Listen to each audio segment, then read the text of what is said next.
భావం చిన్నగానే ఉంటుందిలెండి ఇది.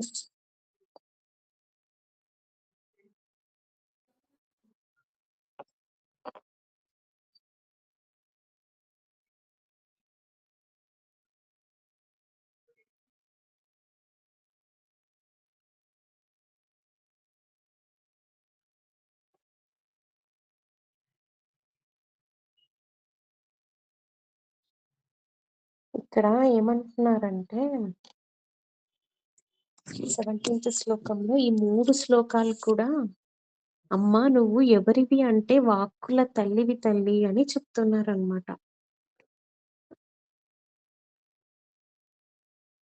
చంద్రకాంత శిలల వలె తెల్లని శరీర ఛాయ కలవారైన వశిని మొదలైన 8 మంది వాగ్దేవతలు, 12 మంది యోగినులు, గంధాకర్షిణి మొదలైన ఆకర్షణ దేవతలు, నలుగురితో కూడిన నిన్ను ధ్యానించేవాడు సరస్వతి స్వరూపుడై మృదు మధురమైన కవిత్వం చెప్పగల కాళిదాసు వంటి మహాకవి అవుతాడు తల్లి అని చెప్తున్నారనమాట అమ్మవారి గురించి. మీకు కాళిదాస్ మహాకవి గురించి తెలుసు కదండి. అమ్మవారి కాళిదాసు గారి గురించి ఎలా తను ఇంత కవిత్వం చెప్పగలిగే సామర్థ్యం ఎలా వచ్చింది అనేది చెప్తున్నారనమాట. ఒకసారి కాళిదాస్ మహాకవి గారు పుట్టుకతోనే ఏమీ అక్షరాలు రాకుండా అసలు ఏమీ రావనమాట. మాటలు కూడా సరిగ్గా రావు తనకి. ఒక గొర్రెలు కాచుకునే కాపరివాడనమాట అప్పుడు కాళిదాస్ మహాకవి గారు. అయితే ఒక మహారాణి మీద కోపంతో మహారాణి గారి మంత్రి ఏం చేస్తారంటే, కాళిదాసు గారు గొప్ప కవి అని చెప్పేసి ఆమెకు ఇచ్చి వివాహం చేస్తారనమాట ఆ మహారాణి గారికి. ఆమేమో అమ్మవారి గొప్ప భక్తురాలు. ఉజ్జయిని నగరంలో ఉండేదన్నమాట. ఈ ఉజ్జయిని నగరంలో ఉండేవారు. ఆవిడ గొప్ప భక్తురాలన్నమాట. అమ్మవారి భక్తురాలు. సరే అని అంతా పెళ్లి అయింది.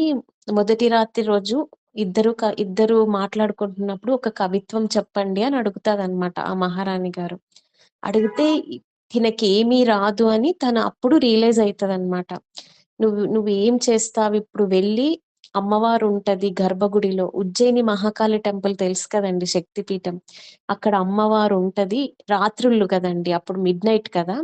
ఇప్పుడు అమ్మ మొత్తము నగర సంచారం చేసి ఇప్పుడు అమ్మ గర్భగుడిలోకి ప్రవేశిస్తది. నువ్వు వెళ్ళి అమ్మను ప్రార్థించు. నాకు విద్యనియ్యమని ప్రార్థించు అంటే కాళిదాస్ కవి గారికి అప్పుడు విద్య అన్నింక గూడా రాకుండా ఇద్య అంటుండే అన్నమాట. అట్లా. సరే ఆ మహారాణి గారు చెప్పింది అని చెప్పేసి వెళ్తాడన్నమాట. వెళ్లి గర్భగుడిలోకెళ్ళి తలుపు మూసుకుంటారు. అప్పుడు అమ్మ నగర సంచారం చేసి వస్తది. తలుపు తీస్తుంటే అవతల నుండి ఎవరు గడియవేసింది అంటే, నాకు విద్యని ప్రసాదించేదాకా నేను తలుపు తీయనమ్మా అంటాడన్నమాట. అమ్మవారు నువ్వు తలుపు తీస్తే కదా నాయనా నేను నీకు చెప్పేది తియ్యి అంటే తీయడన్నమాట అప్పుడు. అంత నమ్మకంతో వచ్చి అక్కడ గర్భగుడిలో ఉన్నాడండి. అమ్మ వస్తది ఇప్పుడు, తలుపు కొడతది. నేను అందుకే తలుపు మూసుకుంటాను. అది నమ్మకం. అమ్మ మీద ఉన్న విశ్వాసం అది మనం అక్కడ చూడవలసిందనమాట. ఇది అందరికీ జరగదు. భక్తితో విశ్వాసంతో ఉన్న వాళ్ళకి మాత్రమే ఇటువంటివి జరుగుతాయి. అమ్మ వచ్చి ఉంటది అని నమ్మకంతోనే తను వెళ్ళాడు. ఇంకా నమ్మడనమాట. నువ్వు ఓపెన్ చేశాక నువ్వు నాకు ఇయ్యకపోతే విద్య అని ఎదురు ప్రశ్న వేస్తాడు అమ్మకి. సరే నీకు నమ్మకం లేకపోతే 2 డోర్లు కొంచెం తెరిచి ఆ సందులో నీ నాలిక బయట బెట్టు. నేను బీజాక్షరాలు రాస్తాను నాయనా అంటే, అప్పుడు కొంచెం నాలుక పట్టేంత తెరిస్తే అమ్మవారు ఆ నాలుకను లాగి బీజాక్షరం రాస్తుందండి. ఇంకా అంతే. ఆ బీజాక్షరం రాసింది మొదలు టక టక టక టక శ్యామల దండకం చెప్పేస్తాడు. అమ్మని అలా చూస్తూ కాళిదాసు మహాకవి గారు.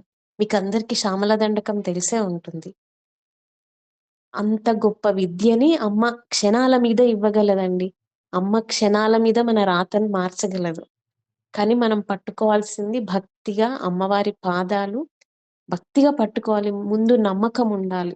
అమ్మ ఉంది, అక్కడొచ్చి కూర్చుంది. మన ఇంట్లోనే కామాక్షమ్మ ఉందనుకోండి, అది విగ్రహం కాదు అమ్మ అని చెప్పి మనం ఎప్పుడైతే అమ్మకి పాలాభిషేకం చేస్తామో, ప అది అమ్మ చూస్తుంది. మన మనసుని చూస్తుంది. నువ్వెంత గట్టిగా నన్ను పట్టుకున్నావు అనేది. అది కాళిదాస్ గారు అంత గట్టిగా పట్టుకున్నారు అమ్మని. అందుకే అమ్మ వెంటనే ప్రత్యక్షమైంది. తనకెంత పాపకర్మ ఉన్నదనేది చూడలేదు. తను పూర్తిగా శరణాగతి వేడిండు గనక అమ్మ వెంటనే ప్రత్యక్షమయ్యి తనకి విద్యని ప్రసాదించిందనమాట. అది చెప్తున్నారు. వాక్కుల తల్లివి తల్లి నువ్వు అని చెప్తున్నారనమాట. ఇదేనండి శ్లోకం భావము. రాధా గారు మీరు లెఫ్ట్ అవ్వండి ఇంకా.